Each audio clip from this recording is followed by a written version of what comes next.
Como saber se chegou a hora de eu contratar alguém para o meu escritório de arquitetura? Estar sobrecarregado, ele não significa automaticamente que o escritório precisa contratar. É o primeiro passo quando a gente está numa loucura, é pensar, meu Deus, preciso contratar alguém. Mas antes de aumentar a equipe, é preciso entender se existe demanda suficiente, dinheiro para sustentar essa decisão e clareza sobre qual problema a nova pessoa deverá resolver. Então, vou dar um exemplo comum. O escritório está cheio de projetos, os prazos estão apertados, todo mundo trabalha além do horário e a primeira conclusão é: precisamos contratar alguém urgente, para ontem. Mas uma contratação feita no momento errado, ele pode aumentar o custo sem resolver a sobrecarga. Às vezes o escritório ele precisa de uma nova pessoa. Em outros casos, é preciso primeiro organizar a equipe que já existe, ou os processos, ou também os projetos que estão aceitando. A pergunta não é apenas: estamos trabalhando demais? Existe trabalho recorrente,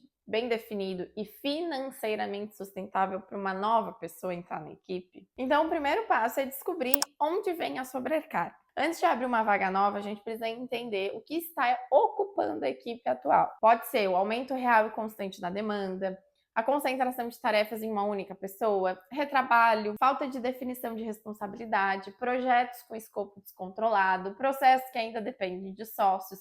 Se o problema estiver na organização, contratar alguém pode apenas distribuir a desorganização entre mais pessoas. Então existe uma diferença, por exemplo, a falta de capacidade, ela existe mais trabalho recorrente do que a equipe consegue executar. A falta de organização, a equipe ela poderia produzir melhor, mas perde tempo em informações espalhadas, dúvidas, retrabalho, mudanças sem controle.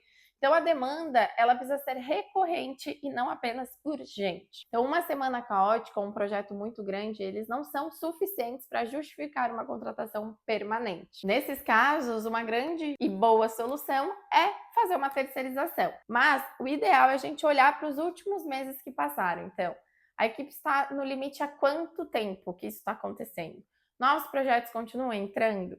Existe previsão de trabalho para os próximos meses? Essa pessoa ela continuará tendo funções depois que o período mais intenso passar? Então, quando a demanda ela é temporária, pode fazer mais sentido contratar um profissional por um projeto específico, no formato de freelancers terceirizados, do que efetivamente uma pessoa ali mensal para o escritório. A gente precisa analisar muito bem se vai fazer sentido essa contratação. O terceiro passo é a gente definir qual o problema que essa pessoa ela vai resolver dentro do escritório. Então, se a gente precisa de ajuda, a gente precisa entender qual ajuda, né? Para qual função.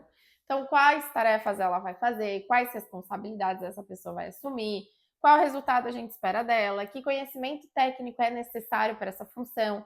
Quem fará o acompanhamento desse colaborador? Como que a gente vai saber se essa contratação funcionou? Sem essa clareza, o escritório ele corre o risco de contratar alguém e continuar com sócios ali fazendo tudo, porque ninguém sabe exatamente o que precisa ser delegado. A vaga ela deve nascer de uma necessidade real da operação e não apenas do desejo de diminuir a sensação de sobrecarga. O quarto passo é calcular o custo completo dessa contratação.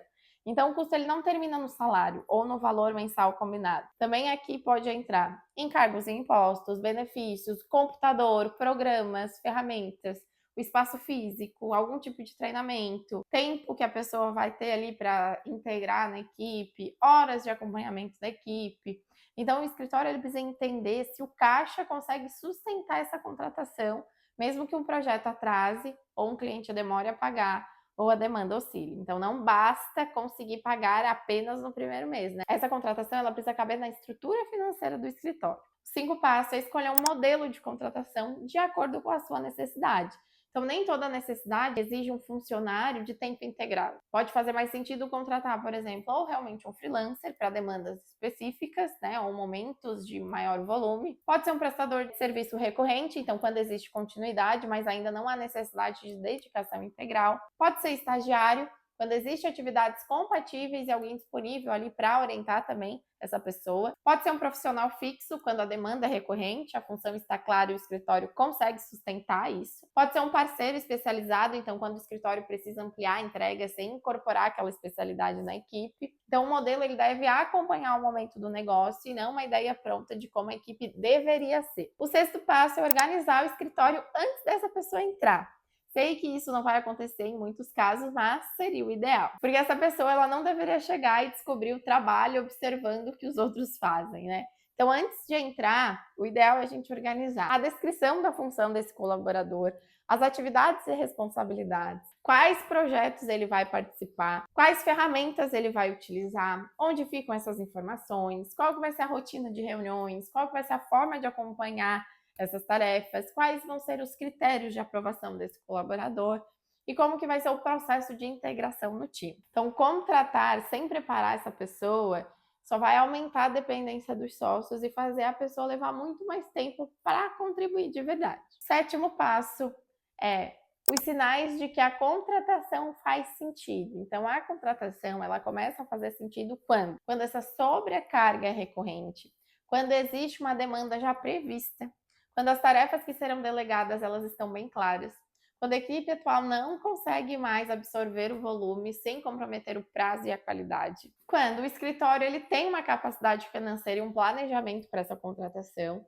quando existe alguém ali também disponível para acompanhar esse novo colaborador e quando a contratação ela libera profissionais estratégicos para funções aí mais importantes. Então não é apenas contratar para fazer mais, é contratar para a estrutura funcionar melhor, essa é a verdade. E quais que são os sinais de que ainda não é a hora, que ainda não é o momento de fazer essa contratação? A demanda ela depende de um único projeto, então, peguei um projeto, preciso de uma pessoa para aquilo, não contrato. Quando a gente não tem um caixa estável, quando a gente não tem ali um caixa do escritório, quando ninguém sabe o que essa pessoa vai fazer, então contratar é por contratar. Quando a equipe ela está sobrecarregada, principalmente por retrabalho, quando tem muito retrabalho. Quando os processos eles não estão minimamente organizados, ou quando os sócios ainda não conseguem delegar e centralizam muito essa função. Então, nesses casos, organizar o que já existe pode ser mais urgente do que aumentar a equipe. Então, contratar deveria ser uma decisão de estrutura, não uma reação aí do desespero de uma semana corrida. Antes de abrir uma vaga, o escritório ele precisa entender o problema, definir a função, calcular o impacto financeiro